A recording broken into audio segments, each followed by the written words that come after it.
어두운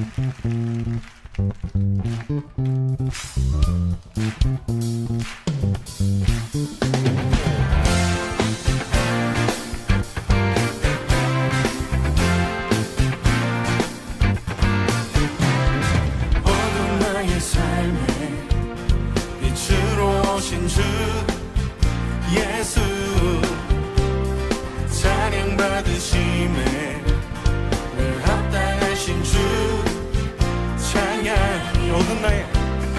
어두운 나의 삶에 빛으로 오신 주 예수, 찬양 받으심에 늘 합당하신 주 찬양해. 주의 그늘 아래 안식에 하시니 내 영혼 만족하오네. 찬양해 주께. 찬양하세 선하신 주님, 나의 맘에 참 평화 주시네. 나의 영혼을 새롭게 하는 주를 노래하며 나가리라. 나의 발걸음 주의 선하신 길로 오늘도 인도하소서. 나의 가는 길 주의 밝은 빛으로 언제나 비춰주소서. 주님 우리 길을 인도하심을 믿습니다. 어두운 나의 삶에 빛으로 오신 주 예수, 찬양 받으시네 늘 합당하신 주 찬양해. 주의 그늘 아래 안식에 하시니 내 영혼 만족하오네. 찬양해 주께. 찬양하세 선하신 주님, 나의 맘에 참 평화 주시네. 나의 영혼을 새롭게 하는 주를 노래하며 나가리라.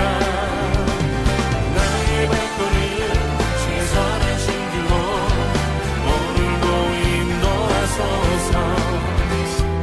나의 가는 길 주의 밝은 빛으로 언제나 비춰주소서. 찬양하세 선하신 주님, 나의 맘에 참 평화 주시네. 나의 영혼을 새롭게 하는 주를 노래하며 나가리라. 나의 발걸음 주의 선하신 길로 오늘도 인도하소서. 나의 가는 길 주의 밝은 빛으로 언제나 비춰주소서. 나의 발걸음 주의 선하신 길로 오늘도 인도하소서. 나의 가는 길 주의 밝은 빛으로 언제나 비춰주소서.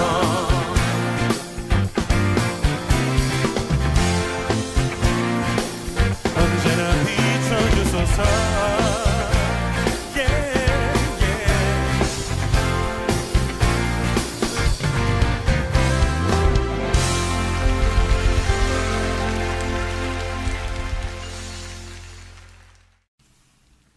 오늘 민수기 5장 29절부터 31절까지 말씀을 같이 읽었습니다. 민수기 5장 29절부터 31절까지 말씀. 이 말씀은 민수기 5장을 이렇게 쭉 읽어보면 말이에요. 여기 11절부터 쭉 내용을 읽어보면 아내를 의심하는 그런 법칙이거든요. 그러니까 아내를 의심하는 법칙인데 성경에 남편을 의심하는 법은 없어요. 왜 그러냐면 남편은 하나이고 아내들은 여럿일 수 있거든요. 그러니까 남편을 의심하는 법은 없고 여자를 의심하는 법이 있습니다. 그러니까 우리나라에 사는 것이 여자들한테는 지금 복이죠. 왜냐하면 한 남자와 한 여자가 아니면 한국에서는 뭐 힘들게 살아가죠. 아주 안 좋게 보니까. 그런데 이스라엘의 법에는 최소 4명 정도 이렇게 아내를 둘 수 있고, 그리고 여럿의 아내를 두는 그 성경의 그 가르침이 있기 때문에, 그래서 여러 명의 아내가 서로 이렇게 관계가 이렇게 좋아야 되고 자기들끼리 그런 얘기들이 있습니다. 그런데 이제 여러 명의 아내가 있다 보니까 이 여자들이 혹시 의심나는 게 혹시 있다, 남편이 생각할 때, 그러면 그 여자를 데려다가 이제 의심의 법에 집어넣는 겁니다. 그래서 만약에 의심하는 것이 진짜 의심하는 것이 맞았다, 그러면 이제 죽는 거예요. 남편은 죽질 않아요. 남편은 뭐 상관없어요. 처녀만 데려다가 결혼하면 괜찮은 거예요.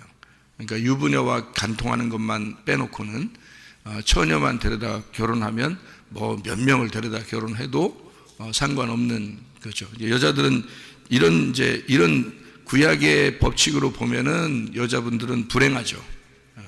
그런데 그건 어떤 의미가 있었어요. 무슨 의미가 있었냐면, 우리 이 세상에는 모든 사람들을 주님께서는 신부로 맞아들이기를 원하시고, 정결한 처녀들을 이렇게 신부로 맞아들인다는 그 의미로 성경을 쓴 것이었으니까, 사실은 한 남자와 한 여자가 만나는 게 맞아요. 왜 그러냐면 처음부터 아담과 하와를 한 남자와 한 여자로 이렇게 살게 했거든요. 그것이 원래 하나님의 그 창조고 창조의 질서입니다. 한 명도 힘든데 2명, 3명 어떻게 힘들게 사느냐, 그런 얘기죠. 근데 원래는 하나예요. 그게 성경의 법칙이니까. 그런데 이제 세월이 지나다 보니까 여러 명의 이제 부인을 얻게 되고, 남자들이 그것을 성경에서는 용납을 하게 된 거죠. 그것을. 그런데 그것이 옳다라는 얘기보다도 한 남자와 한 여자의 결혼, 그건 이제 하나님의 법칙인데, 그게 이 한 여자와 한 남자가 한 여자를 둔다는 그 한 여자를 여러 명의 여자라 할지라도 그것이 한 남자에게 속한 한 여자다라고 본 거죠. 그러니까 우리 모두 다 예수님의 신부가 되는데 그게 한 여자라는 거죠. 그걸 뭐라고 표현하냐면 단체적인 신부, 그걸 교회라 그렇게 말하는 겁니다. 그러니까 하나인데, 교회라는 신부 하나인데 여러 명이 있는 거예요. 그러니까 솔로몬이 한 남자인데, 신랑인데 여러 명의 부인이 있는 거예요. 근데 그게 다 하나의 교회를 얘기하는 거죠. 그런 설명이지, 또 야곱도 4명의 부인이 있었죠. 근데 2명은 진짜 부인이고 2명은 이제 종이에요. 근데 이 4명을 다 같이 부인이라고 이렇게 여깁니다. 성경에서는요. 야곱이 나중에 이스라엘이 되기 때문에 그 4명의 부인을 통해서 12명의 아들이 나와서 완전한 하나님 나라를 이루었기 때문에 그 사람들은 4명을 얻어도 된다, 그렇게 법으로는 되어 있다는 거죠. 그럼에도 불구하고 요즘에 이제 현대 문화에 많이 이제 속한 사람들이 이제 한 명의 남편과 한 명의 아내를 두어서 그렇게 이스라엘 사람들도 많이 그렇게 살아가고 있습니다. 지금은요. 어쨌든 이 성경은 의미적으로 보면 한 여자와 한 남자가 맞고요. 그게 성경적으로, 내용적으로도 맞고 하나님이 원래 창조한 질서도 맞고요. 그러나 이제 여러 명의 그 사람이 모여서 하나의 교회를 이루는 한 신부다, 이렇게 표현하는 그런 내용들이죠. 그럼에도 불구하고 여자와 남자의 어떤 구분을 둬서 남자는 여자를 의심할 수 있지만 여자는 남자를 의심할 수가 없다, 이 말입니다. 그게 성경의 규칙인데, 이걸 처음부터 이렇게 정해놓지 않으면 나중에 헷갈리잖아요. 왜냐하면 성경의 법칙까지도 이게 그 법칙이니까, 이건 법칙인데 요것까지 흐트러 놓으면 안 되거든요. 왜냐하면 법칙이 뭐냐면 남편을 신랑으로 놓은 겁니다. 성경의 법칙은. 그렇기 때문에 그 법칙까지 흐트러 놓으면은 사람들 때문에, 사람들 이렇게 인간적인 사람들의 그 마음을 이렇게 환심을 살려고 성경책을 그렇게 써놓으면 안 되거든요. 그래서 남편을 의심할 수는 없다는 겁니다. 그게 예수님이기 때문에 그런 거예요. 남편이 예수님이기 때문에. 그게 법칙이니까. 성경의 법칙이, 규칙이란 말이에요. 그런데 여자는 의심할 수가 있다는 거죠. 여자는 의심할 수 있는데, 왜냐하면 그건 우리들이니까. 그건 우리들인데 예수님이 우리를 볼 때 의심을 할 수 있다는 얘기예요. 주님이 우리를 볼 때요. 그런데 우리는 예수님을 의심할 수가 없는 거죠. 그분은 남편이니까. 무슨 말인지 알겠죠? 그러니까 남편과 아내를, 다 성경에 나와 있는 남편과 아내는 모두 다 예수님과 나와의 관계를 얘기하는 거라. 이렇게 보면 여러분이 이해를 할 수가 있죠. 그래서 그리스도와 교회에 대한 이야기를 쓴다.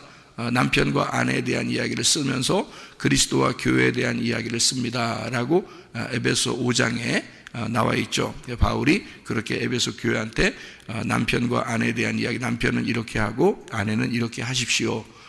그런데 이것은 그리스도와 교회에 대한 이야기입니다. 이렇게 이야기를 했잖아요. 그게 이제 바울이 잘 깨달았기 때문입니다. 구약의 모든 내용들을 바울이 잘 파악을 하고 있기 때문에 그런 거죠. 그러니까 이게 하나의 규칙을, 공식을 이렇게 알고 있기 때문에 그런 거예요. 성경은 그런 공식적인 것이 나와 있으니까 그거를 먼저 알고 그 다음에 설명을 하면 뭐 이해가 잘 되겠죠. 자기도 이해가 되고요.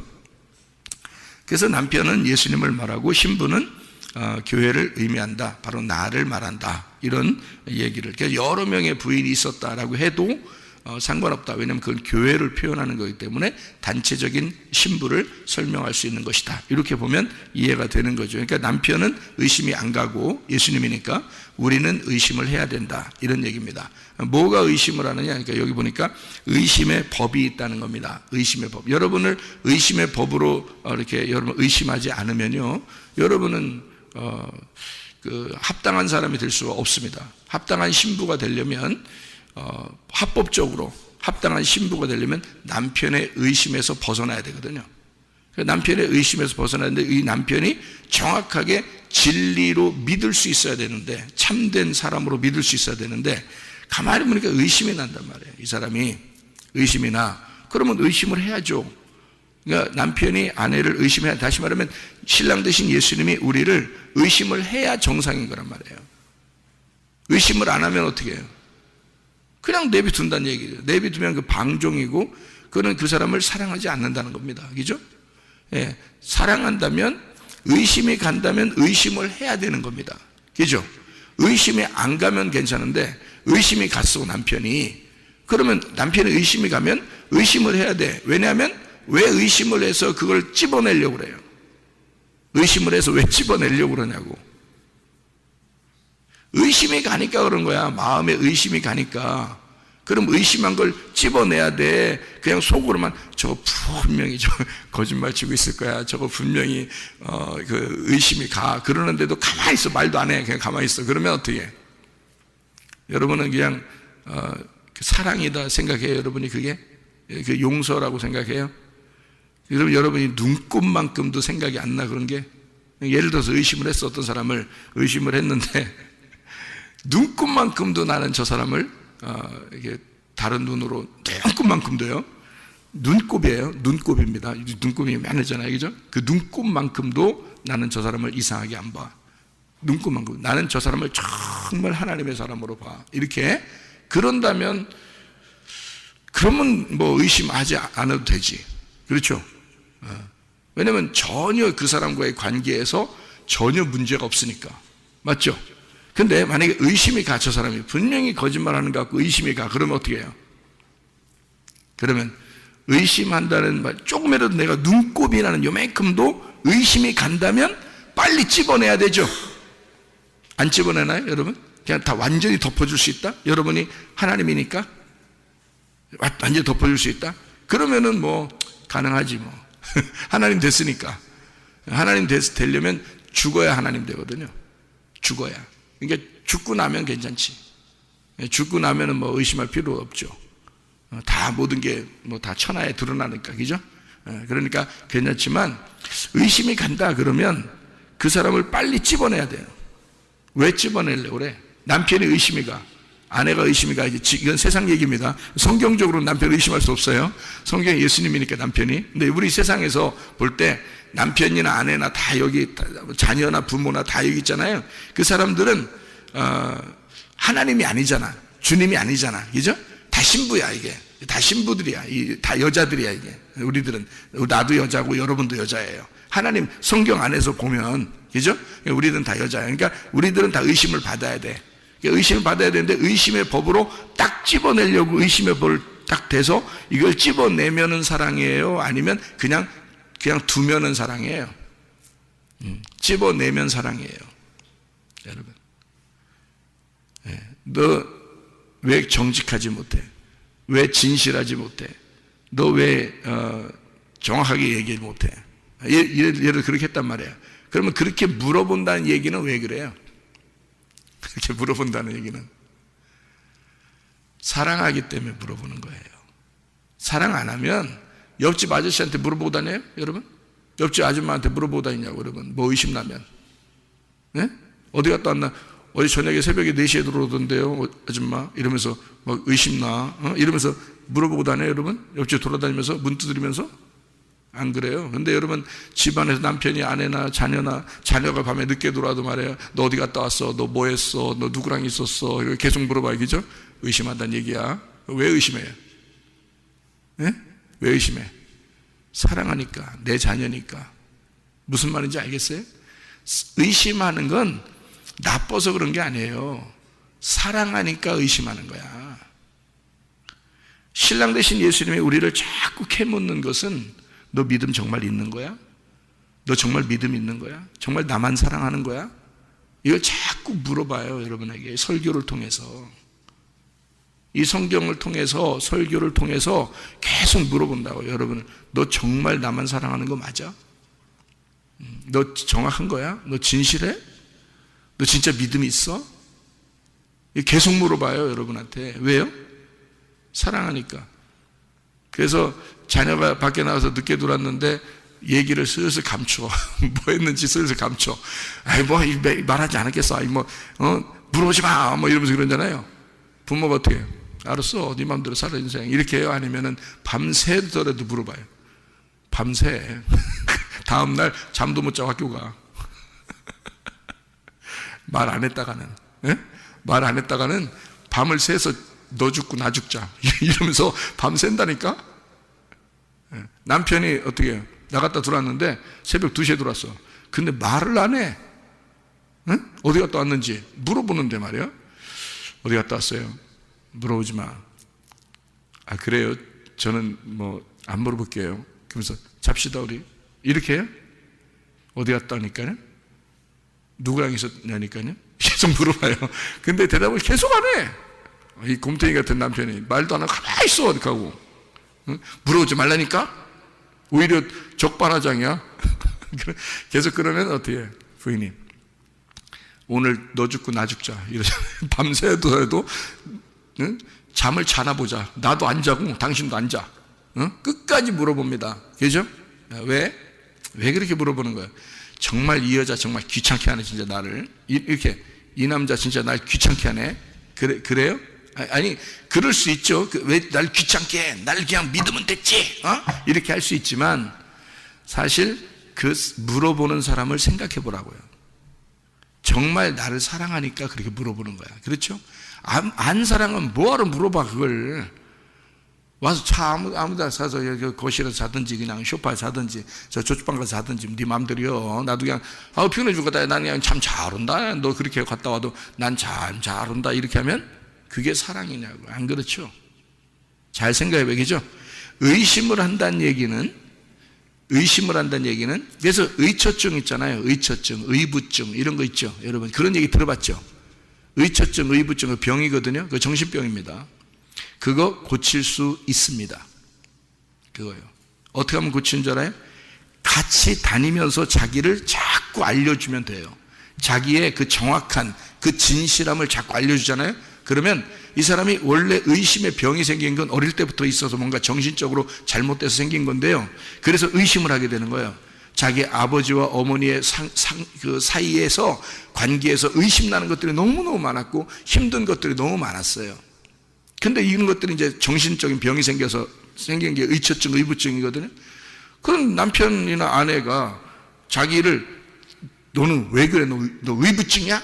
너 의처증이야? 이런다고 그러면 이 사람 병 더 심해집니다. 여러분 또 병이 심해져요. 그래서 나중에 막 돌아버려 막 이렇게 막 돌아버려. 그래서 빙빙빙 돌아 이렇게. 그러다가 막 하얀 집으로 가 이제 나중에. 진짜예요. 약 먹고 하얀 집 가고 막 이래 이제 큰일 나는 거예요. 근데 그러지 말고 그럴 때 그 고칠 수 있는 방법이 있어요. 진실하게 자기가 데리고 다니면서 계속 자기를 알려주면 돼요. 나는 누구랑 이렇게 얘기했고, 나는 누구랑 뭐 했고, 나 이렇게 하면서 계속 자기 진실하면은. 근데 이 여자가 자기를 감추고 싶어. 자기의 나도 내 인생이 있어 그러면서 감추잖아요. 그럼 이 사람은 진짜 정신병자 됩니다. 알아요? 근데 이거를 자꾸 알려주잖아요. 정신병 나서버려요. 그거 의처증, 의부증 나서버립니다. 아, 이 남자는, 이 여자는 내가 믿을만해. 이렇게 믿을만한 사람으로 바뀌잖아요. 아, 이 세상에 내가 사람들이 이렇게 다 의심나는데, 아, 내 남자는, 내 여자는 믿을만하구나. 이렇게 되잖아요. 그러면 의처증, 의부증 사라져버립니다. 그 정신병인 병인데, 요거를 그 핸드폰도 비밀번호 안 해놓고 싹 밝히고, 그 다음에 자기의 삶을 다 소개하고, 그리고 데리고 다니면서 자기 걸 확인시켜 주잖아요. 그러면은 병이 고쳐져요. 그거는 금방 고쳐집니다. 이게 의심 나서 그런 거거든요. 왜 의심을? 그러니까 반대로 생각해 보라고요. 의처증, 의부증을 반대로 생각해 보세요. 저 사람이 나를 의처한다, 의부한다.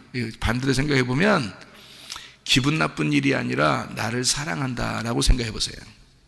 그러면 너무 사랑하는 거야. 집착해서, 그죠? 그래서 정신병인 거야. 너무 사랑하는 거야. 그게 집착인 거야.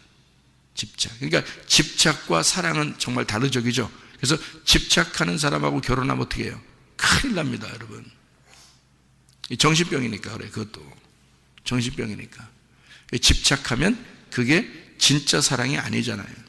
그건 자기를 위한 사랑이란 말이에요. 그 사랑은 뭐예요? 그 상대방을 위해서 하는 거잖아요, 그죠?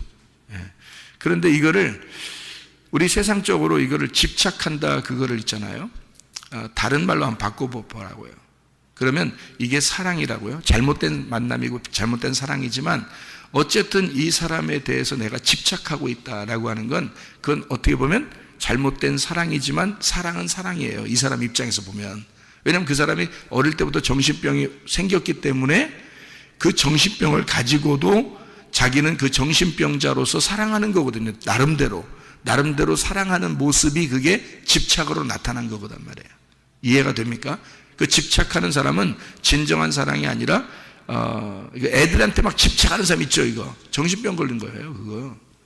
그게요. 약만 안 먹었지 그 정신병입니다. 남편에게 막 집착하는 사람 있잖아요. 그 아내에게 집착하는 사람 있잖아요. 그 병이에요. 정신적인 병. 그게 진짜 사랑은요. 이걸 풀어줍니다. 자유하게 풀어줘요. 자기 정신을 자유하게 풀어주는 거예요. 그래서 진리를 알게 되고 진리를 참된 걸 알게 되면 자유하다 그렇게 되는 겁니다. 근데 그게 자유가 없이 자기가 이제 집착을 했단 말은 자기가 억압되어 있는 거예요. 거기에 매여 있는 겁니다. 그렇죠? 그러면 이제 예수님을 잘 생각해 봐요. 예수님은 우리한테 어떻게 해요? 매여 있어요. 집착하십니다. 우리한테 엄청 집착하셔요. 예수님이. 하나님이 우리한테 너무 집착해요. 왜냐하면 자기 목숨을 바쳐서 사랑했기 때문에 어쨌든 자기의 나라로 데리고 가야 되거든요.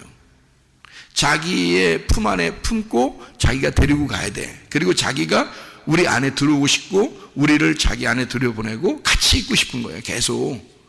너무 집착을 하는 거예요. 그래서 물론 이제 예수님은 잘못된 만남이나 잘못된 사랑이 아니에요. 왜냐하면 그런 집착은 예수님이 그런 너무 사랑해서 일방적으로 우리가 하나도 사랑하지 않는데도 우리가 막 맨날 죄만 짓는데도 예수님이 오셔가지고 죽으셨잖아요. 자기가 이미 죽은 사랑을 하기 때문에 그래서 이건 집착도 진짜 집착, 그러니까 사랑의 집착인 거지. 이건 진짜 사랑의 집착인 거지. 완전한 사랑이라 그래요. 그래서 죽음만이 완전한 사랑이에요. 죽음만이. 그래서 자기가 완전히 죽었어요. 내가 없는 또 다른 나의 사랑이에요. 그게 이제 그건 집착을 해도 돼요. 근데 내가 살아있는데 집착하면 내가 살아있기 때문에 나를 위한 집착의 사랑이니까 이건 저 사람을 죽여버리려고 하는 거예요. 죽어요, 그거. 그런 사람 만나면 죽습니다. 그래서 의처증 잘못 만나면 죽습니다. 사람이요. 막 미쳐버려. 자기도 미쳐버려요. 의부증 있는 사람 잘못 만나면 자기도 막 미쳐버립니다. 예. 그 집착적인 사랑이거든요. 그 집착의 사랑을 잘못 만나면 이 세상에서는 완전하게 않기 때문에 이 사람이 죽질 않았잖아요. 예수님처럼. 이 사람이 죽질 않게 죽으면 괜찮은데 죽지 않은 사랑으로 집착을 하고 있기 때문에 잘못된 만남이에요. 그래서 상대방을 정신이 돌게 만들어버려요. 잘못된 만남이니까. 근데 우리 주님은 완전한 사랑이에요. 완전한 집착에 완전한 사랑을 가지고 있어요. 그런 사랑은 이 세상에 사람은 할 수가 없어요. 사람들은 할 수가 없어요. 하나님만이 할 수 있는 사랑인데요. 그 하나님의 사랑이 그래서 완전하다는 거예요. 그래서 성경에서 남편이 아내를 사랑하는 문제 또는 사랑은 오래 참고 온유하며 이렇게 막 나오잖아요. 그런 사랑은 다 아가페로 나와요. 아가페. 왜냐하면 남편이 하나님이니까. 그리고 여기 성경에 말하는 사랑은 하나님을 말하는 거니까. 그래서 하나님의 사랑이기 때문에 아가페로 나와요. 아가페가 다 이렇게 하나님의 사랑이라고 나와요. 사람들의 사랑이 아닌 거예요. 예수님만이 그게 가능한 건 그런 사랑을 얘기하는 거거든요. 남편이 의심한다 그럴 때 이 의심이라고 하는 건 의심의 법, 이게 율법입니다. 의심의 법, 이게 율법이에요. 이걸 다른 말로 말하면 죄와 사망의 법입니다. 죄와 사망의 법. 그러니까 하나님은 집착할 정도로 우리를 사랑하셔요. 우리를 그만큼 진정한 사랑을 하신다 그 말입니다. 근데 사람들이 집착을 하면 그건 정신병이에요. 분명히 아셔야 됩니다. 그걸 고쳐야 돼요. 그래서 서로가 진실하게만 이렇게 서로 이렇게 투명하게 자기 자신을 투명하게 내놓으면 다 고쳐집니다. 그런 건 이 땅에서 그거 먼저 해결하셔야 돼요. 그러니까 사람이 진실해야 돼요. 그러니까 진리가 자유케 하는 거야. 진실한 것이 자유를 가져오는 거예요. 근데 이게 진실이 없으면요, 진실을 자꾸 숨기잖아요. 자유가 없어요. 막 겁이 나고 그걸 숨기다 하다 보니까 더 커지는 거예요. 점점 거짓이. 그거를 여기 남편이 아내에게 의심의 법으로 잣대를 탁 갖다 대는 겁니다. 왜 그러냐면 이게 사랑이기 때문에 그래요. 성경의 사랑. 왜냐면 성경의 사랑은 네가 진짜 믿음이 있느냐, 네가 진실하냐, 너 거짓 아니냐, 요거를 까발려 주는 겁니다. 이걸 탁 드러내서 껍질을 팍 까줘요. 그러면 그게 사랑이에요. 그걸 그냥 덮어주면요, 계속 거짓이 되고 거짓이 더 커져요. 믿음이 없는 게 그냥 없는데 그냥 믿음 있는 것처럼 덮어버려요. 이렇게 그냥. 그리고 그냥 대충 그냥 이렇게 그냥 묻어가자 이러면요, 계속 믿음이 없는 상태가 점점 커지고 나중에는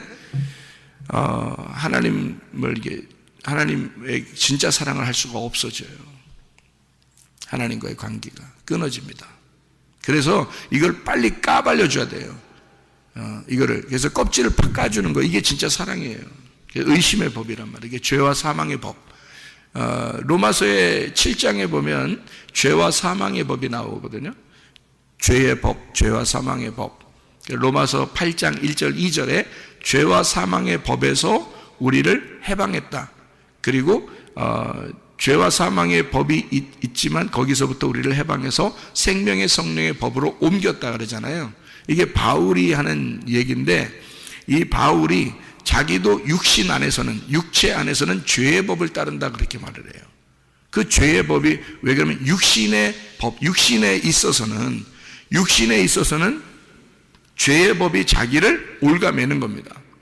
그게 의심의 법이에요. 여기 남편이 아내를 의심하는 게 그게 율법이고 그게 죄의 법이고 그게 자기를 올가매. 왜? 이 사람이 육체로 살고 있으니까. 육체로 사는 것을 네가 육체로 살았는지 믿음으로 살았는지를 정확하게 껍질을 벗기는 겁니다. 그게 율법이고 그게 죄의 법이고 죄와 사망의 법이라는 거예요. 그게 필요한 거라는 거죠. 그러니까 의심의 법이라는 게 필요한 거예요. 아내를 진짜 사랑하고 싶어서 조금이라도 거짓이 있는가, 믿음 없는 게 있는가를, 자기가 믿을 만하지 못한가를, 그거를 껍질을 벗겨내는 작업이 의심의 법이거든요. 그래서 이 여자가 만약에 자기 남편이 의심하고 있는데 그게 아니야, 진실해, 진짜였어, 진리를 가지고 있어, 이 사람이 남편만 사랑하고 있었어. 그러면 어떻게 해요? 임신을 하게 된다 그랬어요. 임신을 하게 된다. 그러니까 믿음이 속에서 열매로 잉태가 된다는 말입니다.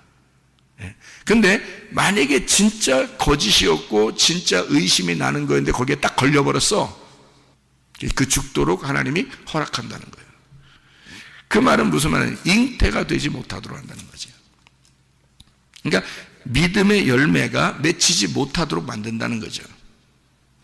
그러니까 하나님이 우리를 의심한다는 것은 이거는 우리가 멸망하기를 원하는 게 아니라 육신의 파괴입니다. 너희들의 육신을 파괴시키고 영을 진짜 살리고 싶어서 그런 거예요. 육신을 파괴하고 진짜 영을 살려서 정결한 처녀, 정결한 신부를 만들고 싶어서 그런 겁니다. 내가 의심하고 있는 것까지도 네가 진실하냐? 그러면 그 진실한 것이 드러나게 되면 정결한 신부가 되잖아요. 그러니까 우리를 계속해서 율법의 말씀 잣대로 계속 배는 겁니다. 너 믿음으로 진실하냐? 너 믿음으로 진실하냐? 그래서 그게 도저히 우리 자신들로서는 그러니까 이 죄와 사망의 법에서 구원받을 수가 없어요. 우리 자신으로서는.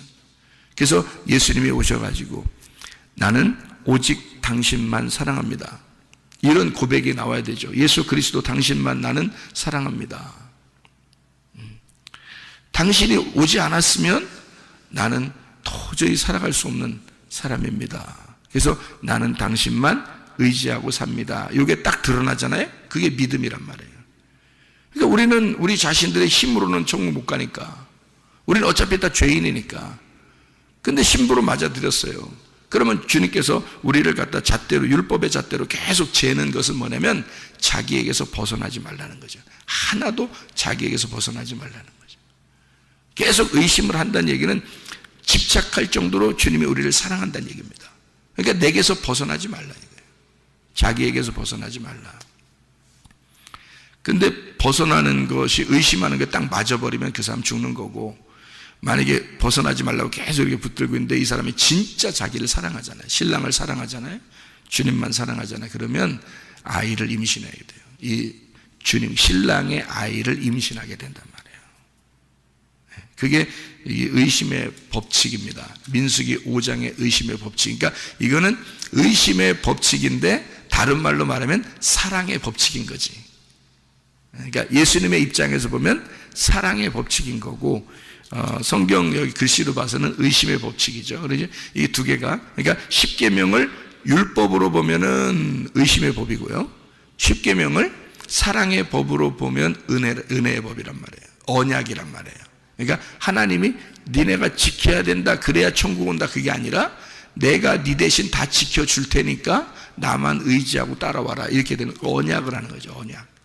이 십계명을 내가, 하나님의 아들이 지켜줄 테니까, 그것 때문에 너희들을 위하여 이 율법의 말씀을 안에서 하나님의 아들이 와서 죽어 주심으로써 그 아들을 믿고 와라는 거죠. 너희들이 이것은, 그러니까 율법으로 내가 지켜보려고 그러면 율법인 거고, 의심의 법인 거고, 이게 죄의 법인 거고, 예수님 하나님의 아들의 법으로 보면 언약이 되는 거란 말이에요. 결혼 서약, 주님과 내가 결혼한 약속, 그 약속이 되는 거예요, 십계명이. 그러니까 십계명을 율법으로 보느냐 언약으로 보느냐 하는 것입니다. 차이가요.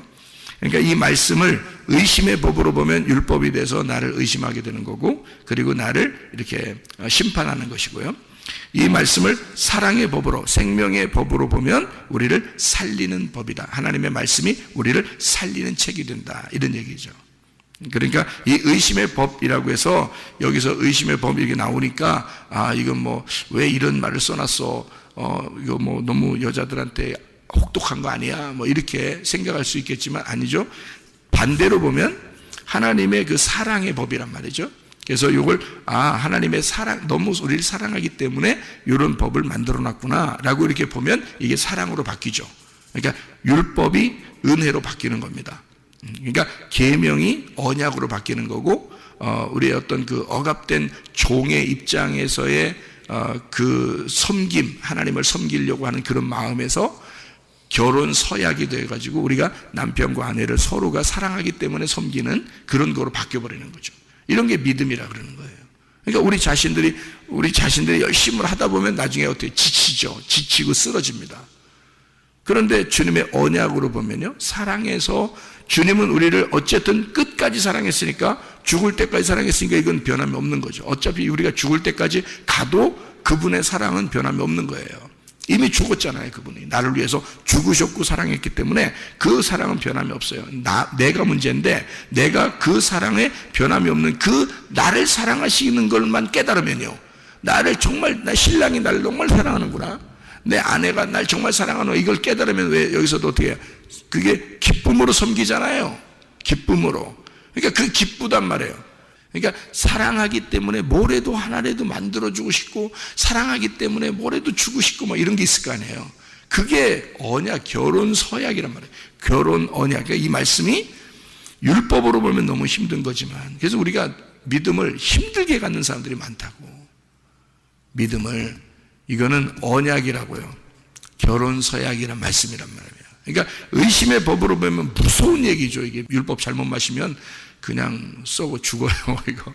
그런데 이거를 반대로 생각하면, 나를 너무 사랑하시는 주님이 나의 진실함을 위하여 나를 껍질을 벗겨내는 것이다. 이렇게 보면 이게 사랑의 서약으로 보는 거죠. 사랑의 법이다. 의심의 법이 사랑의 법으로 바뀌는 거죠. 이걸 이제 일부러 이런 식으로 써놓은 거예요. 그래서 우리를 고린도 후서 11장 2절 말씀 하나 보고 마칠게요. 고린도 후서 11장 2절 말씀 보면 이렇게 되어 있습니다. 내가 하나님의 열심으로 너희를 위하여 열심을 내노니, 내가 너희를 정결한 처녀로 한 남편인 그리스도께 드리려고 중매함이로다. 이렇게 되어 있습니다. 그리스도에게, 한 정결한 처녀로 한 남편인 그리스도에게 드리려고 중매한다. 그랬습니다. 그러니까 뭐를 얘기하려고 하는 거냐면, 오직 그리스도라는 한 영에게, 한 말씀에게 너희를 정결한 처녀로 신부를 만들어 버리겠다는 얘기입니다. 그죠? 그런데 그러면 이제 정결한 처녀가 안 되는 건 어떻게 되는 거예요? 다른 말씀을 따라가고 있다는 얘기예요. 다른 말씀을 따라간다. 다른 믿음을 가지고 있다. 그러니까 정결한 그리스도에게, 내가 그리스도만, 오직 그 순수한 그 믿음, 그 영에게 따라가면, 그 말씀을, 순수한 말씀을 따라가면 이게 정결한 처녀가 되거든요. 그런데 다른 영을 따라가고 다른 말씀을 따라간다 그러면 부정한 여자가 되는 거죠. 그러면 신부가 될 수가 없는 거예요. 음녀가 되는 것입니다. 그러니까 결국에 보면 요한계시록에도 음녀를 파괴시키려고 요한계시록이 있는 거예요. 음녀를 파괴시키려고. 그래서 음녀를 파괴시키고 다 갈기갈기 찢어놓고, 그 다음에 바로 요한계시록 19장에 혼인잔치가 나오는 거예요. 그래서 여러분 그 요한계시록 16장부터 18장까지가 진노가 나오거든요. 하나님의 진노의 대접, 이게 나와요. 그 진노의 대접을 쏟아요. 그게 어디다 쏟는 거예요? 음녀에게 쏟는 거예요. 그 진노의 대접을 음녀에게 쏟아. 그러면 그 진노의 대접 음녀에게 쏟아. 무서워, 어떡해, 뭐 음녀가 되지 말아야 되겠다. 그게 아니라 음녀에게 그 진노의 대접을 쏟아야 돼요. 그 진노의 대접이라는 거를 다른 말로 제가 설명을 해드릴게요. 의심의 법입니다. 죄와 사망의 법이에요. 그걸로 쏟아버리는 거예요. 그러면 완전히 의심해버리고, 완전히 진노해버리고, 완전히 그 사람을 파괴해버리는 거죠. 그러면 어떤 현상이 벌어져요? 음녀가 다 죽겠죠. 음녀가 다 죽어버리죠. 그래서 요한계시록 16장부터 18장까지 음녀를 싹 제거해버리는 겁니다. 그리고 요한계시록 19장에 어린 양의 혼인잔치가 나오는 거예요. 신부, 정결한 신부를 혼인잔치를 하는 거예요. 왜 이렇게 이어졌는지 알겠죠? 요한계시록이요. 그래서 바울 사도가 이 얘기를 하는 거예요. 정결한 처녀로 음녀가 되지 않고 오직 신랑만 바라보는 사람, 그 사람을 만들어서 중매하고 싶다는 겁니다. 둘이 화해하게 하고 싶다는 거예요. 그게 이제 하나님 말씀. 그러니까 우리가 음녀가 되는 것은 왜 음녀가 되는가? 다른 남자를 원하기 때문에 그렇습니다. 그게 음녀예요. 한 남자만 원하면 되는데, 한 남자 그리스도만 우리가 바라보면 되는데 다른 남자를 자꾸 보는 거예요. 그러니까 음녀라 그러지. 그러면 그런 그 마음을 가진 그거를 다 진노해서 파괴시키면 어떻게 되는 거예요? 신부가 정결한 신부가 되겠죠. 싹 껍질 벗겨버리면, 그죠? 그러면 이제 예수님만 바라보겠죠. 신랑 되신 예수님만. 그렇게 하는 행동이, 그렇게 진노하시는 게, 여러분은 너무 무서워, 요한계시록 진노 막 이렇게 나오잖아요. 근데 반대로 생각해보라요. 하나님의 사랑이란 말이에요. 하나님의 열심이란 말이죠. 하나님이 열심히 너를 껍질 벗겨주겠다는 얘기야. 하나님이 열심히 너를 태워 죽이겠다는 얘기야. 하나님이 너를 열심히 의심하겠다는 얘기야. 무슨 말이죠? 의심의 법. 하나님이 너를 열심히 율법으로 너를 파괴시키겠다는 얘기야. 하나님이 열심으로 너를 사랑하겠다. 그래서 진노하겠다는 거야. 너를 껍질 다 벗겨질 때까지. 그래서 설교를 듣다 보면 여러분의 진짜 믿음이 어디 있는지, 진짜 믿음이 뭔지, 가짜 믿음이, 내가 가짜 믿음 가지고 있는지 진짜 믿음 가지고 있는지 다 벗겨지잖아요. 자꾸 벗겨진다고. 우리 교회 오면 말씀 듣다 보면 그렇게 된다고요, 여러분. 벗겨내. 진짜 믿음이 아니고 다 가짜 믿음 가지고 앉아 있으니까. 그러니까 이거 껍질 다 벗겨내야 되거든. 그게 뭐냐면 의심의 법이란 말이에요. 그게 죄와 사망의 법이라. 그래서 죄와 사망으로 여러분을 정죄해 버린다고요. 내가 이게 잘못되었구나. 내가 이 잘못된 믿음을 가지고 있었구나. 내가 음녀였구나. 이거를 깨닫게 된다고요. 그래서 여러분의 껍질을 벗겨서 진짜 알곡으로. 그래서요, 좋은 밭에 보화를 숨겨놓고요, 하나님이.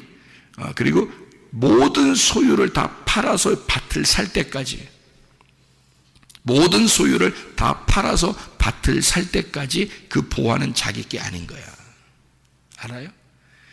집에 가서 다 자기 소유를 다 팔아버리고 그리고 와서 밭을 사야, 그 마음의 밭을 사야 그 마음 안에 하늘 보화가 있다는 것을 발견하게 되는 거지.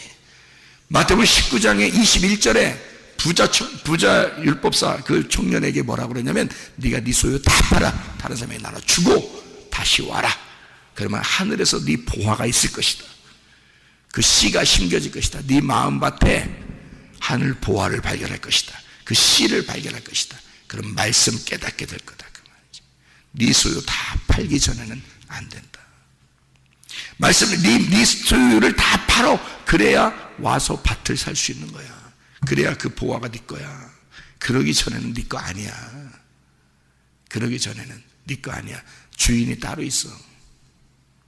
근데 그거를 내 거 다 팔아서, 내 걸 다 투자해서, 내 걸 다 없애고 그리고 밭을 사잖아요. 그럼 내 거가 되는 거야.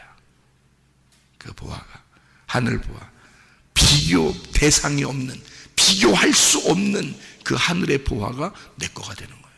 그 예수가, 오직 그 예수가 나의 신랑이 되는 거예요. 그렇지 않으면 안 되죠. 음녀죠. 그러니 여러분, 음녀 같은 믿음 다 벗겨내시고 진정한 정결한 신부가 되시기를 바랍니다. 기도하겠습니다.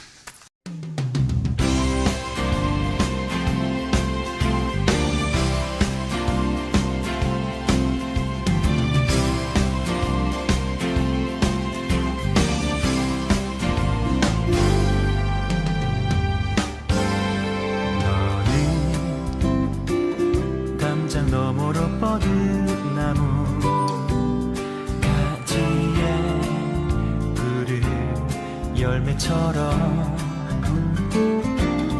하나님의 귀한 축복이 삶에 가득히 넘쳐날 거야.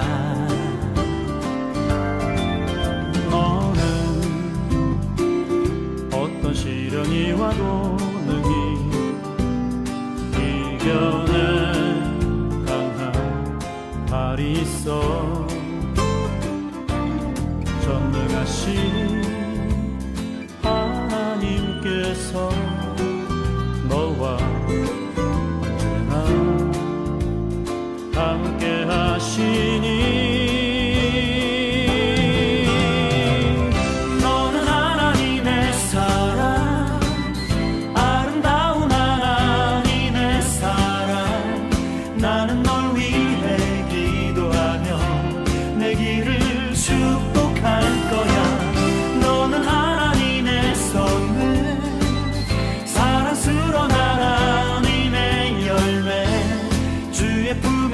꽃피운 나무가 되어줘.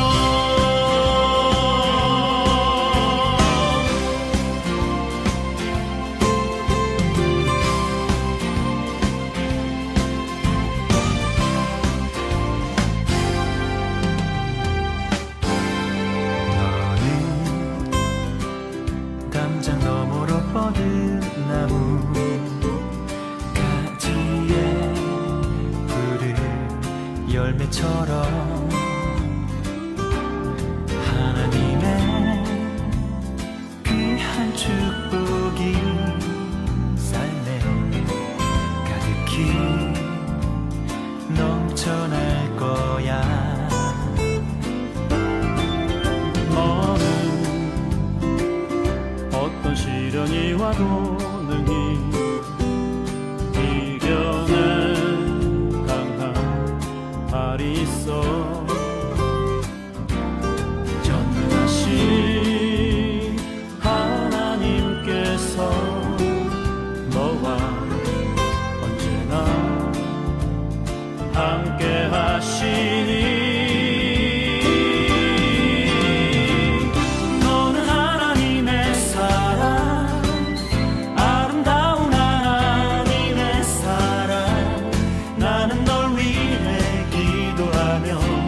내 길을 축복할 거야.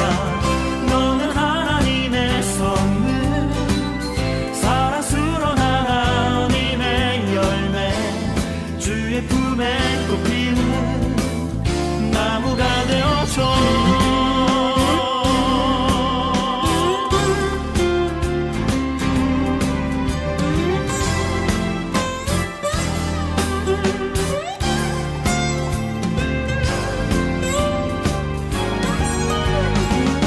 너는 하나님의 사랑, 아름다운 하나님의 사랑. 나는 널 위해 기도하며 내 길을 축복할 거야. 너는 하나님의 선물, 사랑스러운 하나님의 열매, 주의 품에 꽃피운 나무가 되어줘.